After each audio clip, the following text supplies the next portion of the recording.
Madame, Monsieur, bienvenue à ce premier numéro de la rétrospective de l'actualité sur Panafrique Média.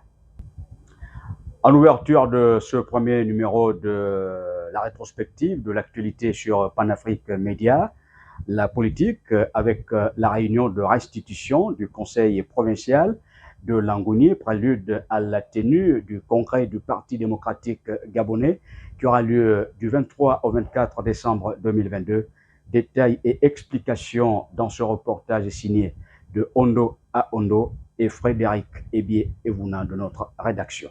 C'est la SN4 Evelyne Yvonne Youssouf qui a tenu une réunion ce mardi 13 décembre 2022 à la maison du Parti démocratique gabonais. Les membres de cette formation politique de la province de Langounié se sont retrouvés pour une réunion de restitution du conseil provincial tenue dans la dite province du 3 au 4 du mois en cours. Il s'agissait du camarade SN4 de faire un rapport du conseil provincial qui s'est déroulé dans la province de Langounié. Alors, les points abordés lors de cette rencontre étaient particulièrement d'abord le respect strict des orientations, de la feuille de route dans un premier temps et de la note d'orientation qui contenait les instructions du distingué camarade président, son Excellence Ali Bongo Ndimba, transmis par le biais du camarade secrétaire général Steve Zerebieko. Au cours de cette rencontre, les membres militants du Parti de Mars de la province de Langounié n'ont qu'un seul objectif, militer pour le distingué camarade président Ali Bongo Ndimba. Camarade SN4, la femme de Langounié, la femme PDG de Langounié, veut accompagner le distingué camarade président Ali Bongo Ndimba dans les prochaines batailles.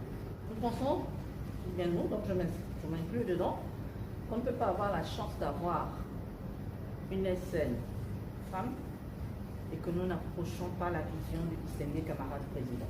La province de Langounié, par la bravoure de son SN4, Evelyne Yvonne Youssouf, le distingué camarade président peut compter sur des hommes et des femmes engagés pour sa vision politique. Politique encore, cette fois pour évoquer la rencontre des responsables des partis politiques de l'opposition républicaine et patriotique dont l'objet était la signature d'une charte avec à la clé la désignation d'un candidat unique en vue des élections générales prochaines. Les précisions dans ce reportage sur les images de Frédéric Ebié-Evuna. Réunis dans une salle polyvalente de la place pour la signature de la charte dont le but est de parvenir à une candidature unique de l'opposition gabonaise en vue des scrutins généraux de 2023, les responsables des partis politiques de l'opposition républicaine et patriotique, à travers cette démarche, viennent de donner de la voix lors de cette première sortie du 14 décembre 2022. Le congrès de l'opposition républicaine et patriotique tire son existence des partis politiques membres légalement reconnus. Il a pour objectif majeur de fédérer leur action en vue de réaliser par des moyens démocratiques et républicains en République gabonaise une alternance politique crédible. Étant donné que l'urgence est de mettre en place des mécanismes devant garantir des élections transparentes, fiables, loin de toute fraude, l'opposition républicaine et patriotique entend mobiliser les troupes dans les toutes prochaines semaines à Libreville comme à l'arrière-pays dans le but d'organiser le tout premier congrès. Le congrès de l'opposition républicaine et patriotique entend œuvrer pour l'édification d'une société nouvelle dans laquelle vivent dignement des citoyens libres, solidaires et respectueux de l'état de droit. Dans le respect de la Constitution, le corps attend s'investir pour le développement intégral du pays, la cohésion nationale, la solidarité nationale, la justice sociale, le bien-être de tous, la prospérité partagée et le respect de la dignité humaine. Ces assises ont également débouché sur de nombreuses recommandations, dont voici quelques-unes. 1. Œuvrer à la pleine réalisation d'un programme d'action concret à court et moyen terme. 2. a signé un accord politique avec le candidat de son choix à la prochaine élection présidentielle dans le strict respect des engagements pris par les parties prenantes.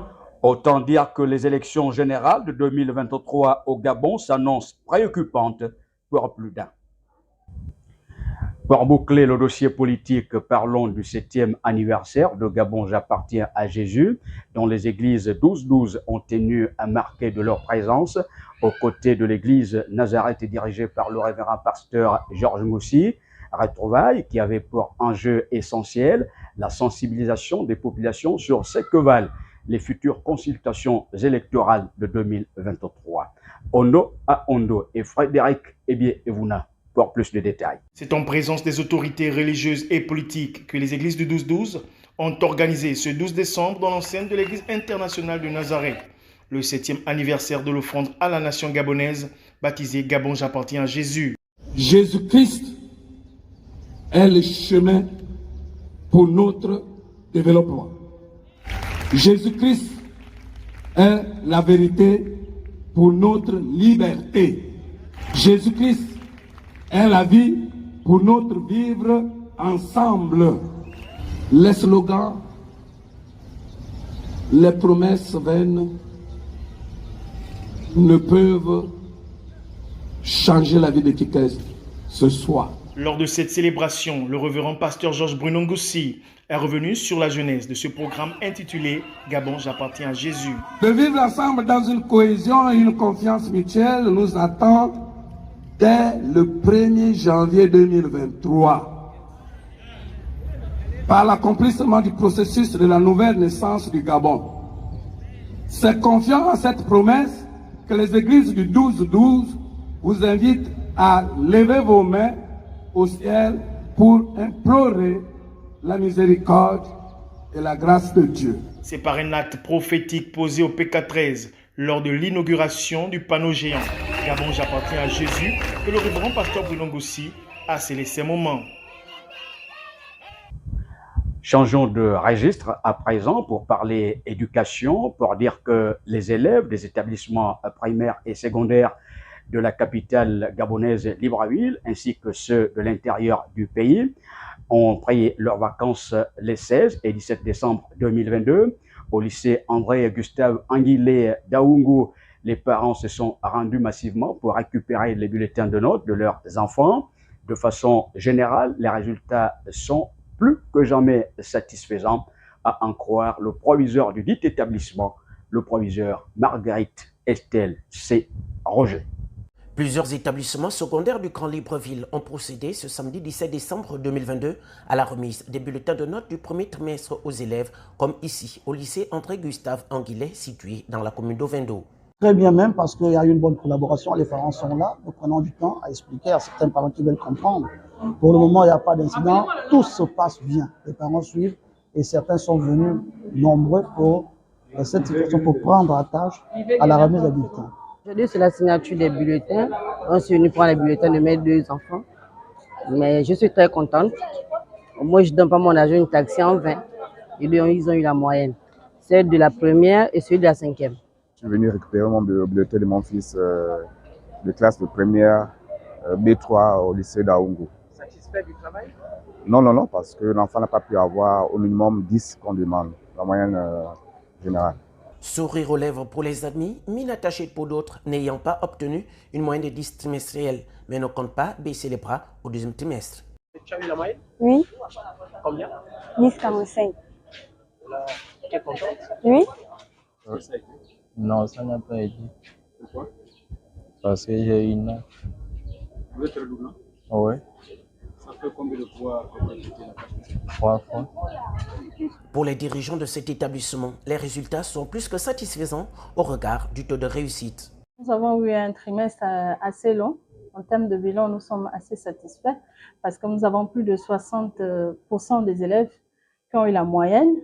Et pour le moment, nous procédons même déjà aux réclamations et nous espérons même avoir plus de 60% des élèves qui auront la moyenne ce trimestre. Nous avons mis en place déjà depuis cette année les devoirs communs pour améliorer les résultats des élèves et pouvoir suivre les évaluations. Donc, comment sont faites les évaluations? Et au deuxième trimestre, nous mettons en place aussi un forum de répétition avec les élèves en difficulté. Ceux qui sont vraiment en dessous de 6 de moyenne, 7 de moyenne, on va voir avec le service de psychologie, surtout pour les élèves de 6e qui ont beaucoup de lacunes en lecture, avoir le service de psychologie et de service social afin de voir quel mécanisme mettre en place pour pouvoir les aider dans la lecture. Placé sous la direction de Marguerite Estelle Rogier, proviseur du lycée André-Gustave Anguilé d'Aoungu, l'établissement connaît une évolution progressive en termes d'admission aux différents examens, ainsi que pour les passages en classe supérieure. Du social à présent, dans cette rétrospective de l'actualité, en signifiant que Dynamique Unitaire est engagée dans des combats interminables. Pour preuve, cette entité syndicale s'est focalisée sur les conditions de détention de Jean-Rémy Yama, Ondo à Ondo, Frédéric Ebie-Evuna, pour les précisions. La plateforme libérée Jean-Rémy Yama a organisé une conférence de presse ce samedi 17 décembre 2022 à la Chambre de commerce de Libreville, dont l'objectif était de clarifier la situation judiciaire de Jean-Rémy Yama, président de la Confédération syndicale Dynamique Unitaire, incarcéré depuis le 17 février dernier. Jean-Rémy Yama n'est pas dépositaire de l'autorité publique. Jean-Rémy Yama n'est pas chargé d'une mission de service public. Jean-Rémy Yama n'est pas comptable public. Jean-Rémy Yama n'est pas subordonné d'un dépositaire public. Accuser M. Jean-Rémy Yama de détournement de fonds publics, cela équivaut à l'accuser d'une exécution d'un marché public. C'est la raison pour laquelle, dans notre requête, nous avons parlé de requalification si toutefois l'agent judiciaire de l'État et le procureur de la République maintiennent leurs accusations. Plusieurs temps forts étaient à l'ordre du jour. La déclaration de la centrale syndicale Dynamique Unitaire, la déclaration de la société civile et la déclaration de Jean-Rémy Yama, lui paraît membre de sa famille biologique. Jean-Rémy Yama est en prison à cause de Dynamique Unitaire dont il est le président depuis sa création. En effet, les persécutions qu'il subit remontent à l'année 2015, c'est-à-dire à la création de Dynamique Unitaire. Monsieur Jean-Rémy Yama est président du syndicat national des enseignants-chercheurs STEC et par ailleurs gérant de la SCI Serpentin, société civile immobilière créée par les enseignants et chercheurs membres du SNEC en 2007. Il n'a jamais été inquiété par le régime en place pour ses fonctions, malgré les grèves qui ont secoué les universités et les grandes écoles en 2000 et 2007, avec une année blanche en 2002. À tous les acteurs ici présents, agissons de concert pour obtenir la liberté du président de Dynamique Unitaire, Jean-Rémy Yama, dans les plus brefs délais. Presse qui a le mérite de clarifier la situation judiciaire de Jean-Rémy Yama, président de la Confédération syndicale Dynamique Unitaire, et confortant par la même occasion notre position selon laquelle l'incarcération du président Jean-Rémy Yama relève de tout sauf du judiciaire. Je remercie mes avocats qui se battent sans relâche pour ma libération et surtout pour l'application stricte de la loi sans aucune considération sociale, politique ou religieuse. Il est clairement établi que je suis un prisonnier politique et non un prisonnier de droit commun.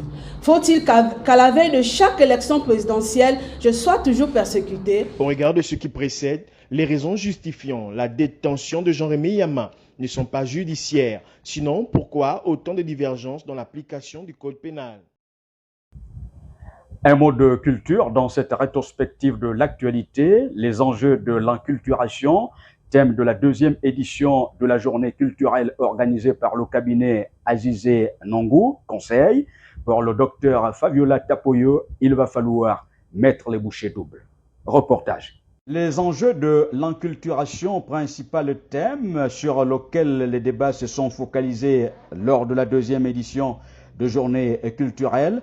Pourquoi ce thème? Esquisse de réponse. Bon, déjà, par la thématique de la conférence nous permet de planter le décor sur la question de savoir l'enculturation, les enjeux. Quels sont les enjeux finalement de l'enculturation, de s'enraciner. Donc c'est un peu le débat sur lequel a gravité notre échange lors de cette conférence et qui tente donc tout le décor de la journée culture et transmission pour présenter aux Gabonais ici les moyens par lesquels il peut repartir vers sa culture. Donc certains moyens ont été présentés tels que les rituels qui étaient nos écoles dans le temps où on pouvait socialiser autant les jeunes femmes que les jeunes hommes. Donc nous avons présenté ici les moyens par lesquels les Gabonais peuvent resocialiser leurs enfants, leur jeunesse et même les adultes pour se réapproprier notre culture. Ce qu'on peut retenir du modèle de l'arbre de la problématique de l'enculturation, c'est l'invitation à s'enraciner pour exister.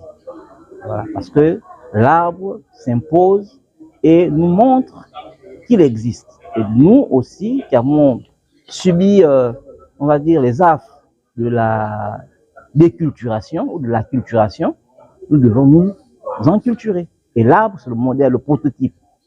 Ce thème d'une importance capitale a suscité moult commentaires. L'initiative de cette rencontre est louable.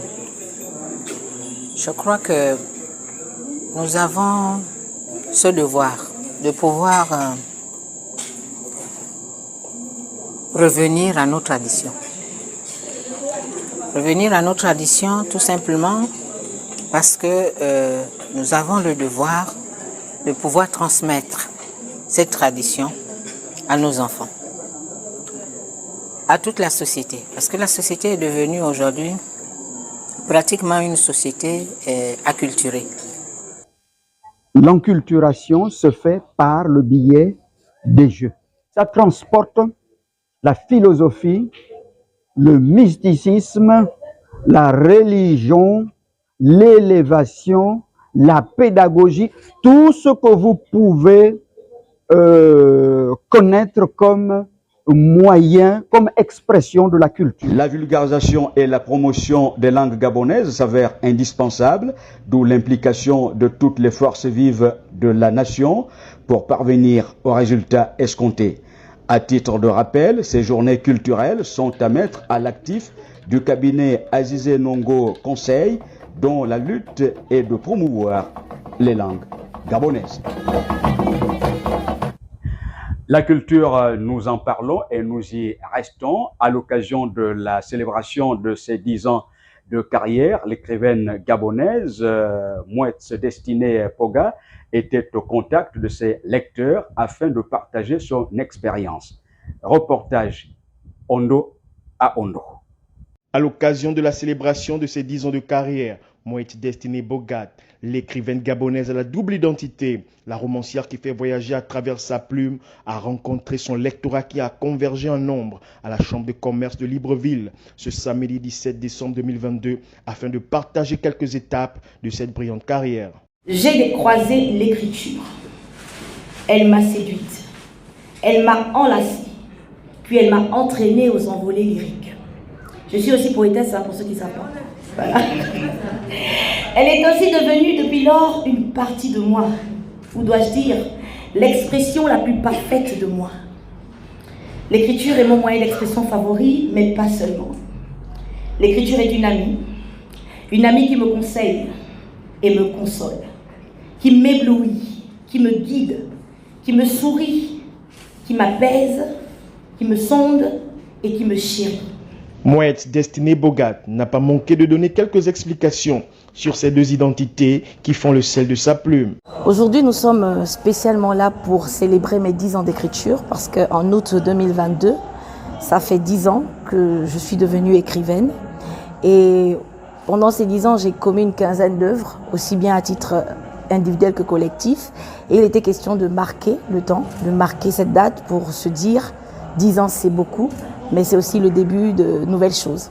Bon, ce terme écrivaine de la dualité, c'est beaucoup plus pour expliquer le fait que depuis 10 ans, j'écris avec 2 identités littéraires assumées. Dans ce sens que depuis un moment, tout le monde sait que je suis en même temps Mouetz Destiné Bogat, auteur, en même temps Madi Remanda, auteur. Bien sûr, les gens sont plus ou moins différents, mais ça reste la même personne qui écrit avec deux identités littéraires différentes. Voilà. Madi Remanda, qui fait dans la littérature qu'on appelle la chick lit, donc la chicken littérature, donc une littérature urbaine. C'est une littérature écrite par des femmes pour des femmes et donc qui mettent en scène prioritairement des femmes, mais des femmes urbaines. En face de cette écrivaine et de son univers, on a l'autre qui s'appelle Moïse Destiné Mboga, qui fait dans la littérature institutionnalisée ou instituée, c'est-à-dire cette littérature qui est acceptée dans les universités, dans les lycées et collèges. C'est cette littérature que l'on reconnaît comme étant la littérature enseignable. Donc là, à ce niveau, on retrouve la deuxième dualité. Et la troisième dualité peut être perceptible au niveau des choix ou même des univers que les écrivaines mettent en scène. Moïse Destiné Mboga, née au Gabon, est une poétesse, nouvelliste et romancière, figure emblématique du paysage littéraire gabonais, qui a à son actif 15 œuvres dans lesquelles elle peint le tableau de la société gabonaise. Sport football à présent pour parler du 61e congrès de la Fédération gabonaise de football. Le président Pierre-Alain Mungengi qui a réuni les présidents des clubs de première et deuxième division professionnelle. Objectif, faire le bilan de la participation de l'équipe nationale à la récente CAN 2021 au Cameroun et d'autres sujets ont été également d'actualité. Je ne vous en dis pas plus, regardons ce reportage. La Fédération gabonaise de football a organisé son 61e congrès statutaire le samedi 10 décembre dernier à Libreville, dont les travaux des 16 assises ont été ouverts par le président fédéral Pierre-Alain Mungengi, en présence des représentants des clubs de première et deuxième division, des responsables des ligues et du sélectionneur de l'équipe nationale masculine. Mes chers congressistes, chers amis, est-il besoin de rappeler que ce congrès intervient 8 mois après le dernier scrutin fédéral, à l'issue duquel je suis arrivé en tête au premier tour avec 54,54% de suffrages exprimés. Permettez-moi de saisir cette opportunité pour vous réitérer très chaleureusement mon sentiment de reconnaissance pour cette confiance accordée à ma modeste personne et pour votre indéfectible soutien. Plus que jamais, le football national a besoin d'un climat totalement apaisé et porteur d'optimisme pour pouvoir mobiliser toutes les énergies susceptibles de renforcer tout son potentiel. Le président de la FEGAFOOT a profité de ces instants pour faire le bilan de la 33e édition de la Coupe d'Afrique des Nations jouée au Cameroun, dont il s'est dit satisfait de la prestation des Panthères du Gabon. L'année sportive qui s'achève a été marquée essentiellement, vous le savez, par la participation de notre pays à la phase finale de la 33e édition de la Coupe d'Afrique des Nations Total Énergie Cameroun 2021. Les prestations remarquables de notre équipe nationale à chaque match de ce tournoi ont été unanimement saluées, faisant de celui-ci l'un des meilleurs de leur histoire récente, malgré quelques absences dues à la Covid. En clôture de ces travaux, le président de la FEGAFOOT s'est dit confiant de poursuivre son œuvre par la construction d'un football national de plus en plus solidaire, compétitif et respectable par tous. Madame, Messieurs, nous sommes arrivés au terme de ce premier numéro de la rétrospective de l'actualité. Merci de nous avoir regardés. Suivez nos émissions, nos programmes sur tous les réseaux sociaux. Panafrique Média, c'est votre chaîne en ligne, nulle part ailleurs.